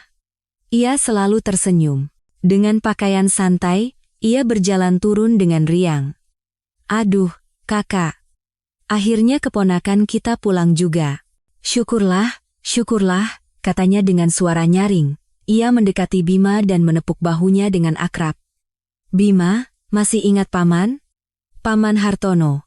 Dia adalah adik kandung Pak Hartawan, paman suami saya." Ia menatap saya dan tersenyum lebih lebar. "Selamat datang, keponakanku. Namamu Sari, kan? Paman sudah dengar semua dari Pak Tirtayasa. Kamu ini pahlawan keluarga kita. Terima kasih banyak." Ia mengucapkan terima kasih dengan antusias dan menjabat tangan saya dengan erat. Tapi anehnya, dari tangannya terasa hawa dingin yang tak bisa dijelaskan. Dan saat saya mengangkat kepala dan menatap matanya, meskipun senyumnya sangat lebar, matanya tidak ikut tersenyum. Di balik penampilan yang ramah dan ceria itu, saya merasakan adanya perhitungan dan penyelidikan yang dingin. Seolah-olah ia sedang menilai saya, mencari kelemahan saya. Intuisi seorang wanita memberitahu saya, pria ini tidak sesederhana penampilannya. Dunia baru yang saya masuki ini bukan hanya berisi kemewahan yang menyilaukan, tetapi juga aturan tak terlihat, hubungan yang rumit, dan bahaya yang tak bisa saya duga. Beberapa hari pertama di rumah mewah itu, terasa seperti mimpi bagi saya. Mimpi yang indah, tapi mengganggu. Saya dan anak-anak ditempatkan di sebuah paviliun yang lebih luas dari seluruh rumah kontrakan kami dulu. Mulai dari makan, tidur, hingga mencuci, semuanya diurus oleh para pelayan. Pakaian guru saya yang sederhana digantikan oleh gaun-gaun mahal dari merek yang bahkan tidak saya kenal. Kedua anak saya sangat senang. Ada ruang mainan raksasa, taman yang luas untuk berlari, dan para pelayan yang memenuhi semua keinginan mereka. Melihat anak-anak senang, hati saya sedikit terhibur. Tapi saya sendiri sama sekali tidak bisa beradaptasi. Di tengah kemewahan ini, saya merasa kesepian dan terasing. Semua orang di rumah, dari ayah mertua hingga para pelayan, sangat menghormati saya dan memanggil saya Nyonya Sari. Tapi saya tahu, di dalam tatapan mereka, saya tetaplah seorang guru miskin dari desa yang beruntung bertemu dengan seorang pangeran. Saya merindukan hari-hari di rumah lama, di mana saya miskin tapi bisa menjadi diri sendiri. Di sini, saya harus belajar cara berjalan, berbicara, dan tersenyum sesuai dengan status istri seorang konglomerat. Semuanya melelahkan dan penuh kepalsuan. Suami saya, Bima, dirawat oleh tim medis terbaik. Ia masih tidak ingat apa-apa, tetap pendiam. Ia tampak lebih terasing dari saya. Jarak yang tak terlihat tercipta di antara kami. Saya bukan lagi satu-satunya sandarannya. Sementara saya berjuang untuk beradaptasi dengan kehidupan baru, Paman Hartono, yang selalu membuat saya merasa tidak nyaman, mulai merencanakan sesuatu. Intriknya tidak kentara, tapi sangat halus dan jahat. Ia tidak pernah menunjukkan ketidaksukaannya pada saya. Sebaliknya, ia bersikap seolah dialah orang yang paling peduli pada saya di rumah itu. Suatu malam saat makan malam, ia tiba-tiba mengusulkan, "Kakak, bagaimana kalau akhir pekan ini kita adakan pesta kecil? Untuk merayakan kembalinya Bima, sekaligus memperkenalkan Sari, keponakan kita yang baru, kepada para mitra penting perusahaan. Penting kan? Agar orang-orang tahu siapa calon istri direktur utama mereka nanti." Ayah mertua saya berpikir itu ide bagus dan mengangguk. Mendengar itu, hati saya menjadi gusar. Saya takut pesta, takut bertemu banyak orang asing. Saat saya hendak menolak, Paman Hartono menoleh ke arah saya dan tersenyum menyemangati, "Sari, jangan khawatir. Acaranya santai saja kok, kamu cukup jadi dirimu sendiri, semua orang pasti akan menyukaimu." Kata-katanya terdengar hangat, tapi saya merasa ia sedang mendorong saya ke dalam perangkap yang telah ia siapkan. Dan firasat saya benar. Pesta diadakan di aula besar rumah. Para tamu semuanya adalah pengusaha sukses dan istri-istri kaya mereka. Mereka berpakaian glamor, tertawa dan berbicara dengan anggun. Saya mengenakan gaun biru kehijauan yang indah yang disiapkan oleh desainer pribadi. Tapi mengenakan gaun itu membuat saya merasa seperti boneka yang dipakaikan baju yang tidak pas. Paman Hartono mendekati saya dan memuji setinggi langit. "Wah, keponakanku cantik sekali malam ini. Kecantikan yang sederhana dan murni. Inilah kecantikan wanita Indonesia sejati." Atas pujiannya, para ibu-ibu di sekitarnya menatap saya, saling melirik dan tersenyum. Saya langsung mengerti maksudnya.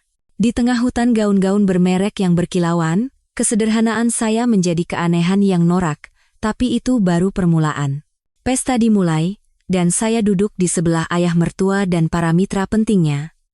Meja makan dipenuhi dengan hidangan lezat yang belum pernah saya lihat. Di depan saya, ada beberapa set pisau, garpu, dan sendok dengan ukuran berbeda. Saya benar-benar bingung tidak tahu harus mulai dari mana. Hidangan pertama, sup sirip ikan hiu, disajikan. Saya panik dan mengambil sendok besar yang seharusnya untuk hidangan utama. Seketika itu juga, Paman Hartono yang duduk di seberang saya berkata dengan suara keras, seolah takut orang lain tidak dengar, "Aduh, Sari. Pakai sendok kecil yang paling luar, itu sendok untuk sup." Maklum ya, di kampung kan jarang pakai alat makan ala barat begini, jadi belum terbiasa.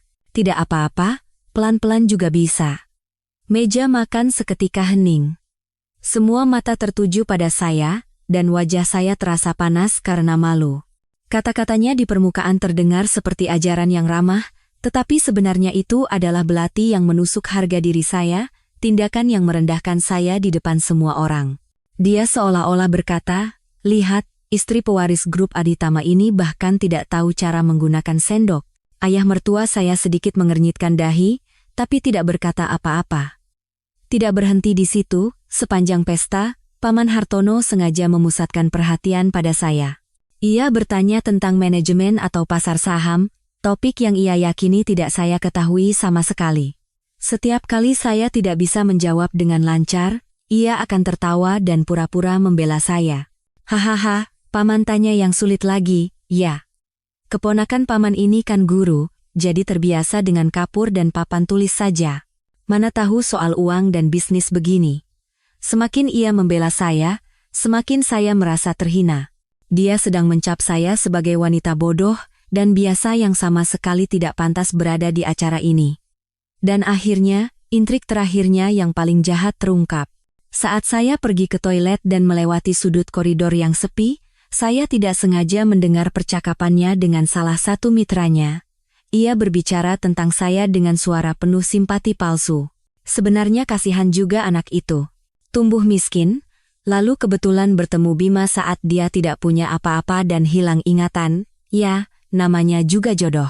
Dia sudah merawat keponakanku selama beberapa tahun, jadi wajar kalau sekarang dia mendapat imbalan seperti ini. Apakah Anda mengerti maksud tersembunyi dari kata-kata itu? Dia sedang menanamkan di benak orang lain bahwa saya adalah seorang wanita matre. Bahwa saya tidak tulus mencintai Bima, melainkan hanya seorang oportunis yang memanfaatkan pria hilang ingatan untuk membalikkan nasib suatu hari nanti. Dia sedang merendahkan kisah cinta dan pengorbanan saya menjadi sebuah transaksi yang diperhitungkan. Saya berdiri di balik dinding, seluruh tubuh saya terasa dingin. Inilah tujuan sebenarnya. Dia ingin menghancurkan tidak hanya citra saya, tetapi juga karakter saya di mata keluarga Adhitama dan dunia bisnis. Dia ingin semua orang percaya bahwa saya tidak pantas berada di sini, dan orang yang tidak pantas tidak akan bertahan lama. Saya sadar, perjuangan saya baru saja dimulai, dan musuh saya bukanlah ibu mertua yang tamak atau bibi yang bermulut pedas, melainkan seekor rubah tua yang licik dan ahli intrik. Malam itu, pesta berakhir dengan kepuasan Paman Hartono dan penghinaan total bagi saya. Kembali ke kamar, saya merasa lebih lelah dan kesepian dari sebelumnya. Saya pikir setelah lepas dari hinaan ibu dan bibi, saya akan merasa damai, tapi tidak. Saya telah melarikan diri dari sangkar kecil untuk masuk ke dalam sangkar yang lebih besar, lebih megah, tetapi jauh lebih berbahaya dan menyesakan. Di sini, belati tidak lagi terlihat. Bentuknya adalah kata-kata manis dan senyum ramah, tetapi daya rusaknya jauh lebih dalam dan kejam. Saya berbaring di tempat tidur raksasa, menangis dalam diam. Saya merindukan rumah kontrakan kami yang kumuh, meja makan sederhana yang penuh dengan tawa anak-anak. Selama beberapa hari berikutnya, Paman Hartono berpura-pura lebih memperhatikan saya. Ia membelikan saya buku tentang etiket kelas atas, bahkan menyewa guru privat untuk mengajari saya seni dan cara menikmati anggur. Di permukaan, itu adalah bantuan yang tulus, tapi saya tahu ia sedang mencoba lebih menonjolkan keasingan dan kekampungan saya. Setiap kali saya membuat kesalahan, ia tidak pernah menyalahkan, hanya tertawa dan berkata, tidak apa-apa, nanti juga terbiasa. Toleransinya terasa lebih menekan daripada omelan. Saya harus hidup dalam ketegangan konstan, selalu berusaha agar tidak membuat kesalahan. Saya menjadi semakin pendiam, kehilangan senyum. Seperti burung di dalam sangkar emas, makan makanan enak, memakai baju bagus, tapi lupa cara bernyanyi. Sementara saya dalam kebingungan, perubahan ajaib mulai terjadi pada suami saya, Bima. Ia dirawat oleh tim medis terbaik, termasuk seorang ahli neurologi yang didatangkan ayah mertua dari luar negeri. Mereka menggunakan terapi canggih yang menggabungkan obat-obatan, fisioterapi, dan psikoterapi. Awalnya, kemajuannya lambat. Ia masih pendiam, ingatannya masih kosong. Tapi akhirnya, potongan-potongan pertama mulai muncul, Semuanya dimulai dari mimpi. Ia sering terbangun di tengah malam dengan keringat dingin. Ketika saya bertanya dengan cemas apa yang terjadi, ia hanya mengatakan bahwa ia melihat adegan-adegan yang sangat menakutkan. Sebuah sedan hitam melaju dengan kecepatan gila di jalan pegunungan yang berkelok. Lampu depan truk besar yang menyilaukan tepat di depan mata. Suara decitan logam dan pecahan kaca yang memekakkan telinga. Dan perasaan tubuhnya terlempar dari sesuatu. Mimpi itu semakin hari semakin jelas dan nyata, dan ia mulai menderita sakit kepala yang hebat. Para dokter mengatakan itu adalah pertanda baik, bahwa otaknya telah memulai proses pemulihan. Dan saat terjaga pun, potongan-potongan ingatan mulai kembali. Suatu kali, saat melihat gedung pencakar langit di televisi, ia tiba-tiba berkata, desain sudut itu tidak rasional. Akan memberikan tekanan angin yang sangat besar pada struktur kaca. Setelah selesai berbicara, ia membeku, tidak mengerti mengapa ia bisa mengucapkan istilah teknis konstruksi seperti itu. Di hari lain, saat Pak Tirtayasa melaporkan tentang sebuah proyek properti, ia tiba-tiba mengerutkan dahi, jangan bangun pusat perbelanjaan di lokasi itu. Secara feng shui, aliran airnya terhalang, tidak akan bisa menarik pengunjung. Ayah mertua dan Pak Tirtayasa saling berpandangan dengan mata yang dipenuhi keheranan dan kegembiraan. Sosok Bima Aditama, seorang arsitek dan manajer yang kompeten, perlahan-lahan kembali. Dan hari yang ditunggu-tunggu pun tiba. Hari itu, saya sedang berjalan-jalan dengannya di taman. Seorang pelayan tidak sengaja menjatuhkan sebuah vas keramik. Suara pecahan yang nyaring bergema. Pada saat itu, Bima tiba-tiba memegangi kepalanya. Ia berlutut dan berteriak kesakitan. Seluruh tubuhnya kejang. Saya panik dan memanggil dokter, tapi saat para dokter datang, ia sudah tenang. Ia mengangkat kepala dan menatap saya, Pak Tirtayasa, dan ayahnya, matanya tidak lagi bingung atau kosong, jernih, tajam, dan dipenuhi dengan penderitaan yang tak terkatakan.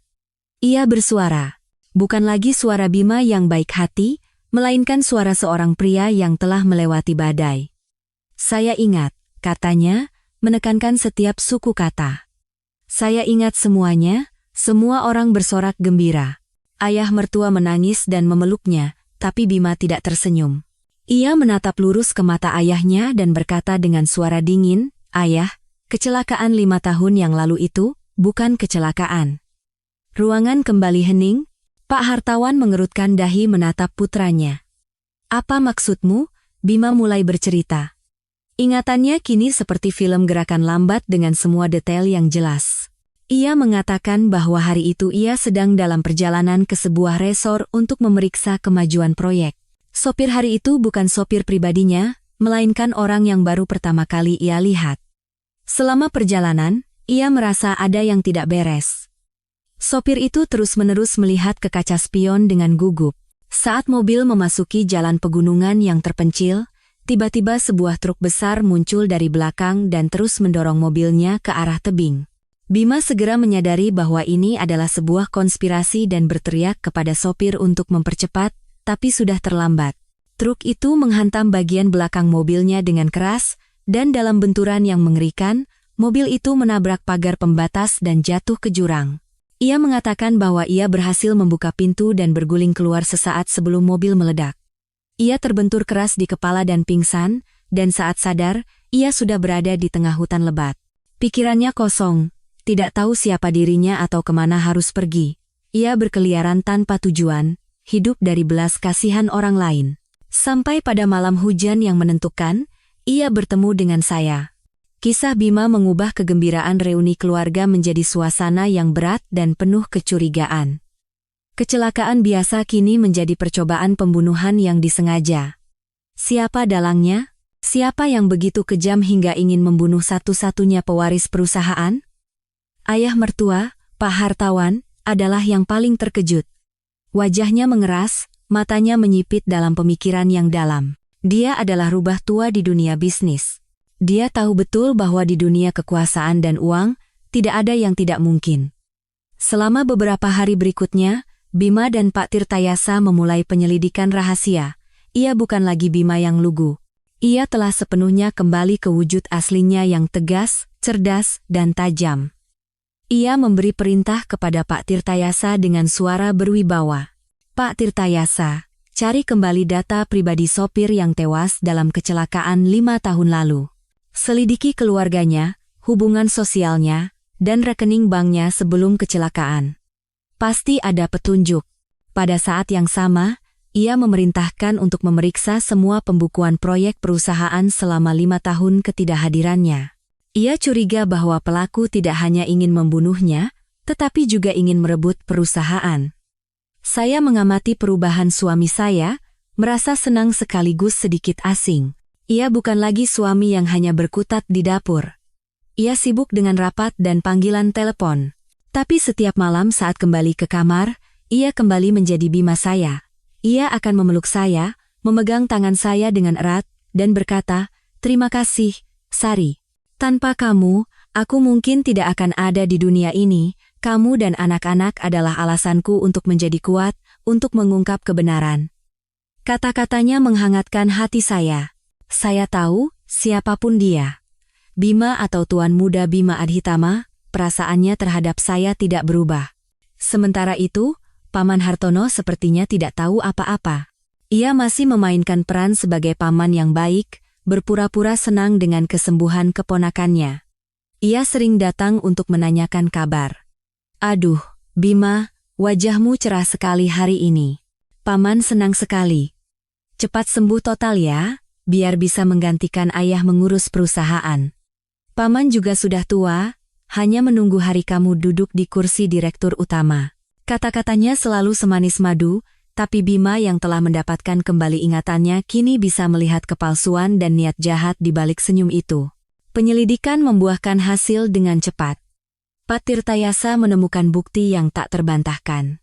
Ditemukan bahwa seminggu sebelum kecelakaan, sejumlah besar uang, yaitu 5 miliar rupiah, ditransfer ke rekening istri sopir yang tewas dari sebuah rekening luar negeri. Setelah dilacak, rekening itu terhubung dengan sebuah perusahaan cangkang, dan direktur perusahaan cangkang itu adalah sekretaris pribadi Paman Hartono.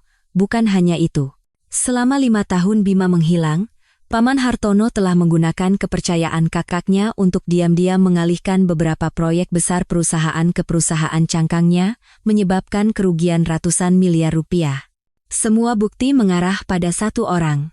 Pengkhianat itu adalah paman kandungnya sendiri, orang yang sangat ia hormati.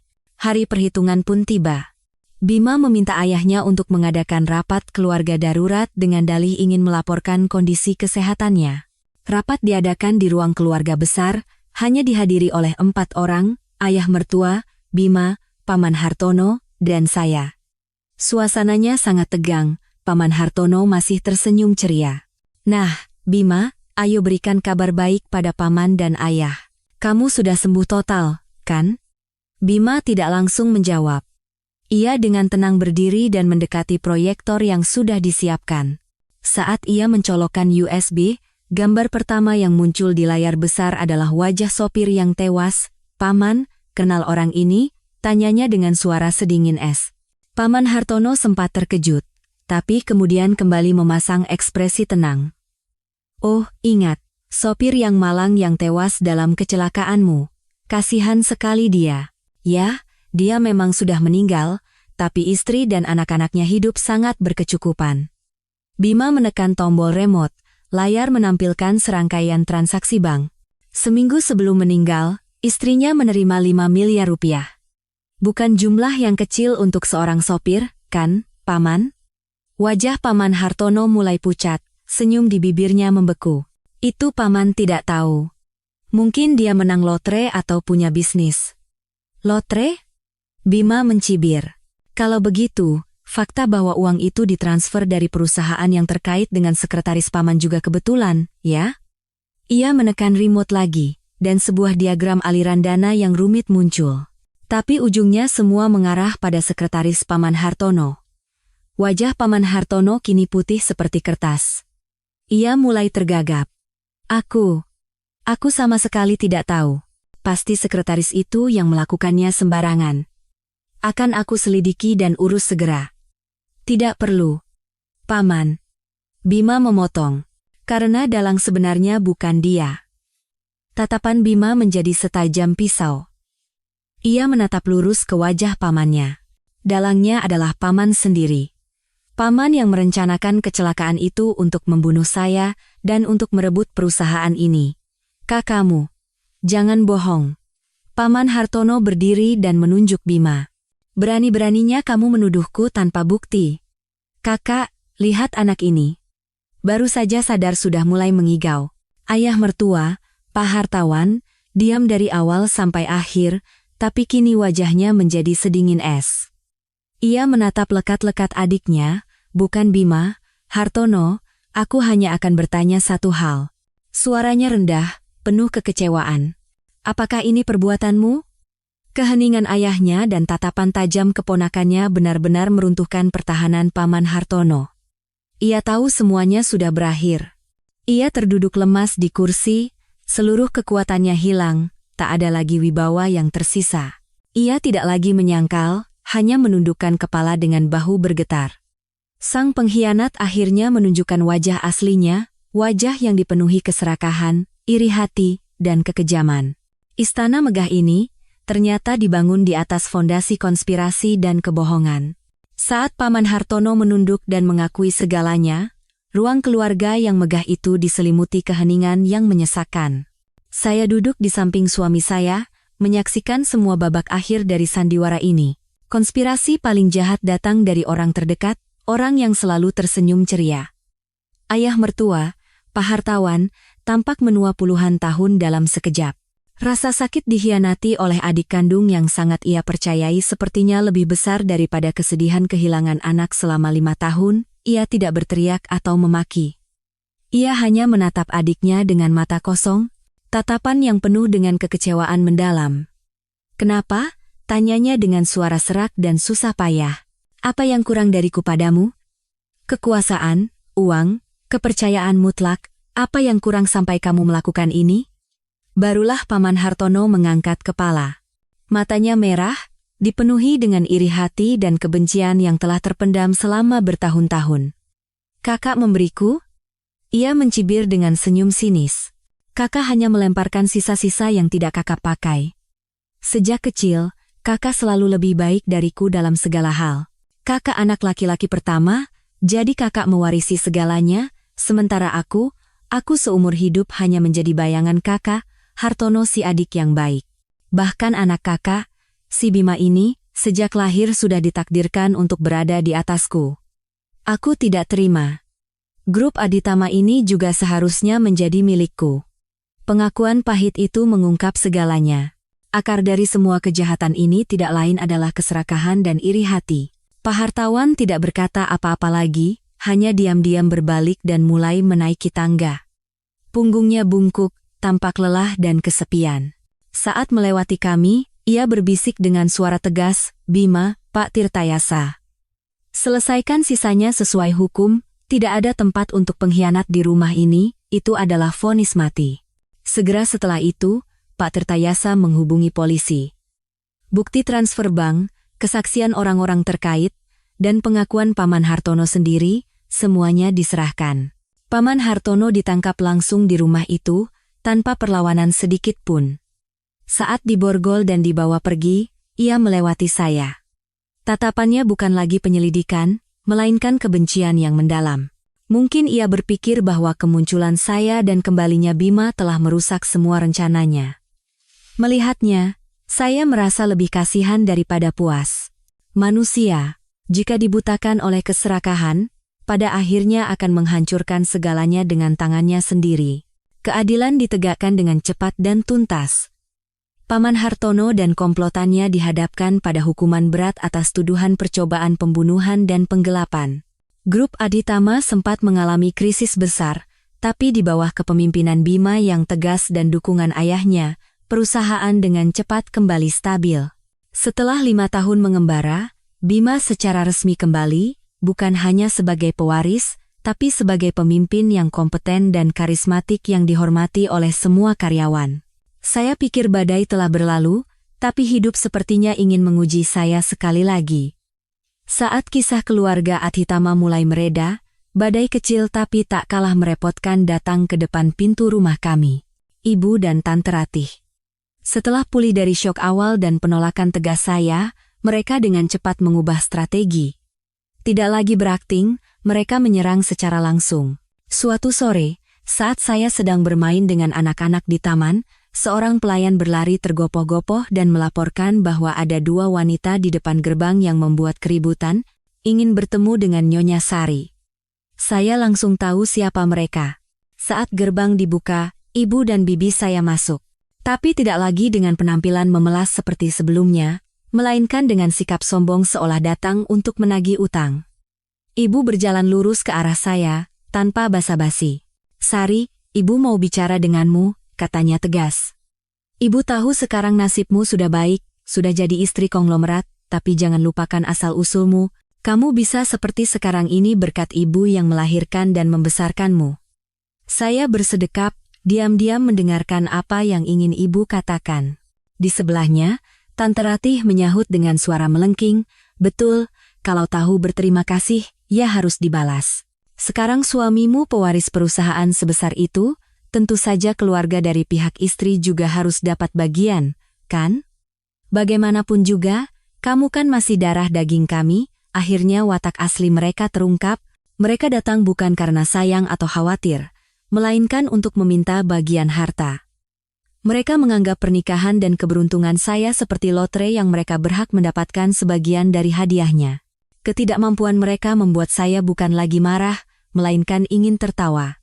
Saya tersenyum tipis tapi berjarak dan bertanya, "Ibu, Tante, sudah selesai bicaranya? Ibu bilang saya tidak boleh lupa asal-usul, kan?" "Ya, saya tidak akan pernah lupa.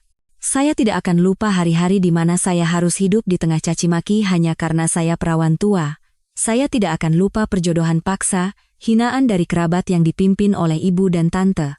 Dan di hari syukuran ulang tahun ibu, saat tante melemparkan uang ke wajah suami saya tidak akan pernah lupa wajah puas ibu saat menyaksikannya. Wajah ibu dan bibi saya memucat. Mereka tidak menyangka saya akan mengungkit hal-hal itu secara belak-belakan. Saya melanjutkan, suara saya masih tenang tapi setiap katanya setajam belati. "Dan tante bilang karena suami saya kaya, keluarga dari pihak istri juga harus dapat bagian. Kalau begitu, saya mau tanya, selama 5 tahun kami hidup di rumah kontrakan kumuh dan sering kelaparan, apakah tante pernah memberi kami beras sebutir atau sayur seikat? Selama 5 tahun suami saya dicap sebagai benalu oleh semua orang, apakah tante pernah membelanya sepatah kata pun? Atau tante hanya datang untuk menambah hinaan dan menginjak-injak harga dirinya?" "Kakakmu." Tante Ratih kehilangan kata-kata, hanya bisa menunjuk saya. Saya tidak memberi mereka kesempatan untuk membantah. Sambil menatap lurus ke mata ibu, dengan tekad seorang dewasa yang matang, bukan lagi dengan rasa takut, saya berkata, "Ibu, harta keluarga Adhitama adalah hasil kerja keras mereka. Apa yang saya nikmati sekarang adalah karena saya istri Bima, karena saya menemaninya di masa tersulit, dan tidak pernah meninggalkannya sedetik pun. Saya pantas mendapatkan apa yang saya miliki. Tapi ibu dan tante, apa yang kalian lakukan? Hanya mencela dan menghina dari luar. Dengan hak apa kalian datang ke sini dan menuntut seperti ini?" Saya berbalik dan memberi isyarat kepada pelayan. "Antar ibu dan tante ini keluar. Dan sampaikan pada mereka, ke depannya, jika tidak ada urusan penting, jangan datang mengganggu kehidupan keluarga kami lagi." Saya berkata tegas, lalu menggendong putri saya, dan berbalik masuk ke dalam rumah, tanpa menoleh ke belakang sekalipun. Dari belakang, saya mendengar teriakan ibu, sumpah serapah dan ungkitan tentang jasa membesarkan saya. Tapi suara-suara itu tidak lagi mencapai saya. Saya telah memutus belenggu beracun itu dengan tangan saya sendiri.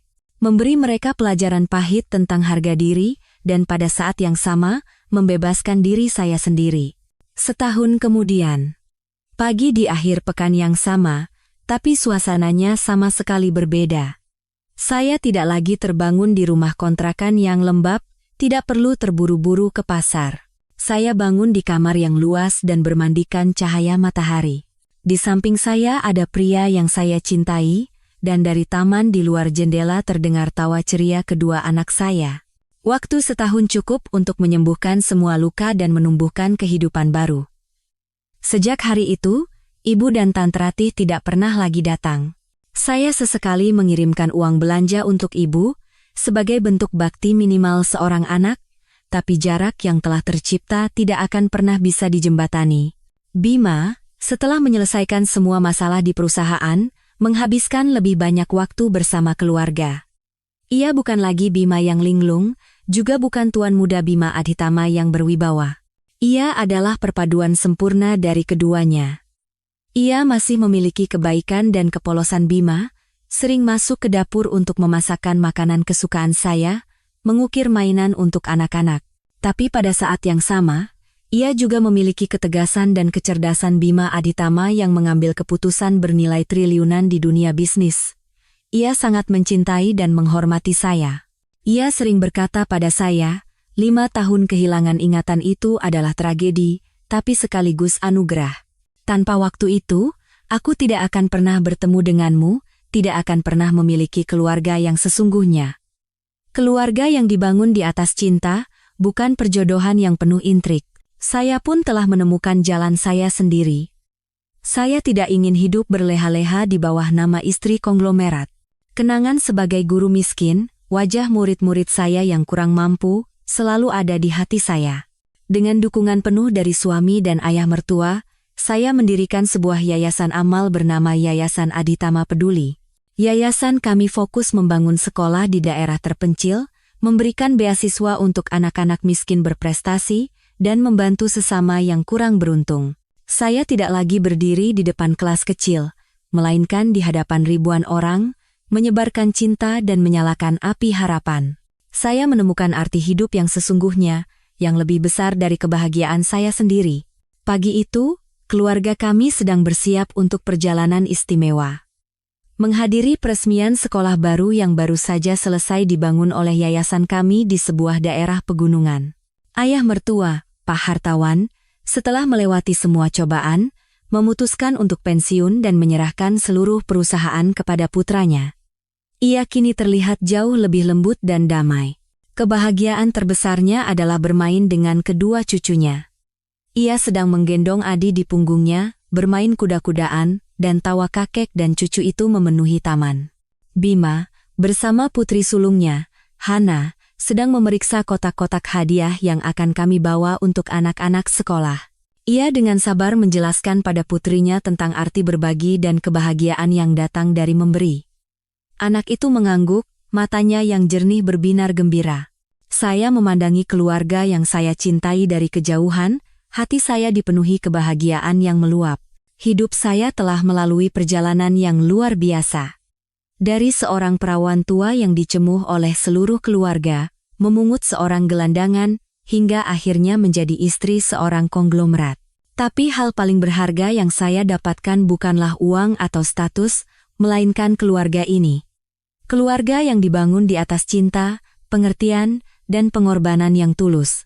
Saya mendekat dan memeluk suami saya dari belakang. Ia menoleh, tersenyum, lalu memberikan ciuman hangat di dahi saya. "Sudah siap?" tanyanya. Saya mengangguk dan memeluknya lebih erat. "Ya, sudah siap. Saya siap untuk memulai perjalanan baru.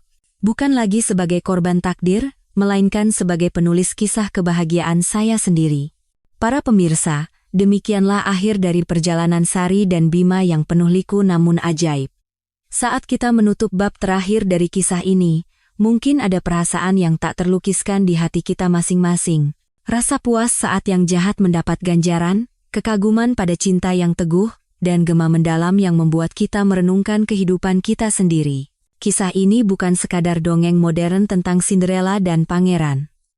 Lebih dalam lagi, ini adalah sebuah ode tentang nilai sejati seorang manusia dan kekuatan hati yang baik. Pelajaran pertama dan terdalam dari kisah ini adalah jangan pernah menilai seseorang dari penampilan luarnya. Masyarakat kita terkadang terbiasa secara tidak sadar memberi label pada orang lain. Kita menilai-nilai seseorang dari pakaian yang dikenakannya, rumah yang ditinggalinya, atau pekerjaan yang dilakukannya. Di mata Ibu dan Bibi Sari, serta di mata dunia, Bima hanyalah seorang gelandangan, benalu yang tidak berguna.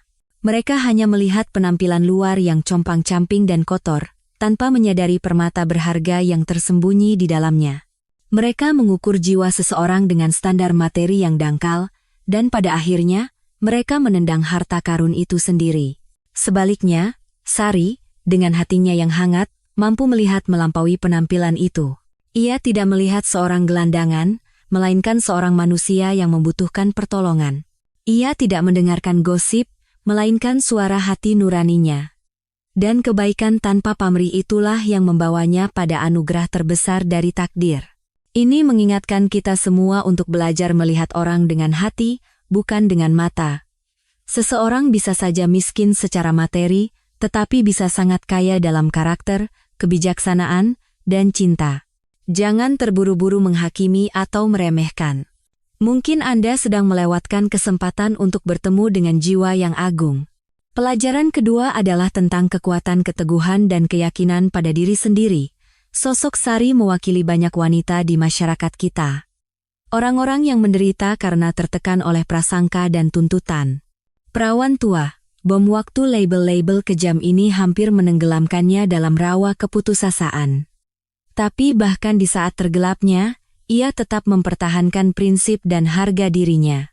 Ia tidak menerima pernikahan yang seperti transaksi, tidak menjual kebahagiaannya untuk menyenangkan orang lain. Dan ketika ia menemukan cinta sejati, siapapun objeknya, ia dengan berani mempertahankannya di tengah penolakan keluarga dan cemoohan masyarakat. Keteguhan Sari membuktikan satu hal. Kebahagiaan Anda tidak terletak di ujung lidah orang lain, melainkan pada pilihan hati Anda sendiri. Jangan biarkan prasangka masyarakat mendefinisikan Anda. Jangan pernah menyerah pada hak Anda untuk mencintai dan dicintai, untuk menjalani kehidupan yang Anda inginkan. Ketika Anda percaya pada nilai diri Anda sendiri dan berani berjuang, Anda akan memiliki kekuatan untuk melewati semua badai. Dan mungkin pelajaran yang paling menyentuh adalah tentang keluarga. Kisah ini menampilkan dua potret keluarga yang sangat kontras. Di satu sisi, keluarga Sari, di mana ikatan darah telah berubah menjadi alat untuk mencela, memaksa, dan menuntut. Ibu dan bibinya, atas nama cinta, memberinya luka terdalam. Mereka lebih mencintai gengsi mereka yang kosong daripada kebahagiaan anak mereka sendiri. Ini menunjukkan bahwa ikatan darah tidak serta-merta berarti saling mencintai tanpa syarat. Keluarga yang beracun, meskipun memiliki hubungan darah, bisa menjadi penjara yang mengurung dan menghancurkan hidup seseorang. Tapi pada saat yang sama, kisah ini juga menunjukkan potret keluarga lain yang indah, yaitu rumah kecil yang dibangun oleh Sari dan Bima dengan tangan kosong di tengah cemoohan. Di sana tidak ada kemewahan materi, tetapi penuh dengan rasa hormat, pengertian, dan pengorbanan diam-diam.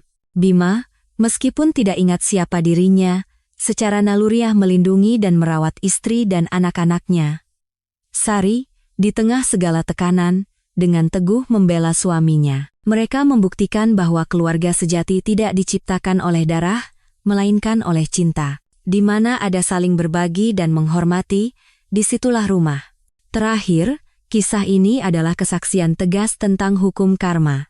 Orang-orang yang hidup dengan keegoisan, keserakahan, dan niat jahat, seperti Paman Hartono, serta Ibu dan Bibi Sari, pada akhirnya akan membayar harga yang mahal. Mereka tidak hanya kehilangan kekuasaan dan uang, tetapi yang terpenting, mereka kehilangan rasa hormat dari keluarga dan orang-orang di sekitar mereka. Sebaliknya, Sari dan Bima, yang menabur benih kebaikan dan hidup dengan cinta yang tulus, akhirnya memetik buah yang manis.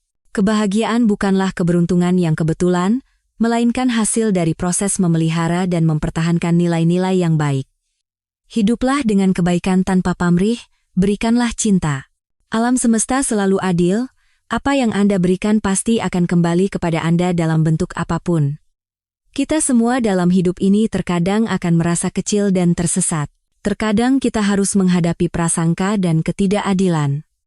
Saat itu terjadi, ingatlah kisah Ibu Sari. Ingatlah bahwa selama Anda menjaga api kebaikan dan keyakinan pada diri sendiri di dalam hati, siapapun Anda, dimanapun Anda berada, Anda memiliki kekuatan yang cukup untuk mengatasi segalanya dan menemukan kebahagiaan seutuhnya. Terima kasih yang tulus kepada para pemirsa yang telah mendengarkan hingga akhir. Jika kisah dan pelajaran ini menyentuh hati Anda, jangan ragu untuk menekan tombol subscribe kanal Santai Sore dan melalui like serta share, bantu sebarkan nilai-nilai indah ini kepada lebih banyak orang.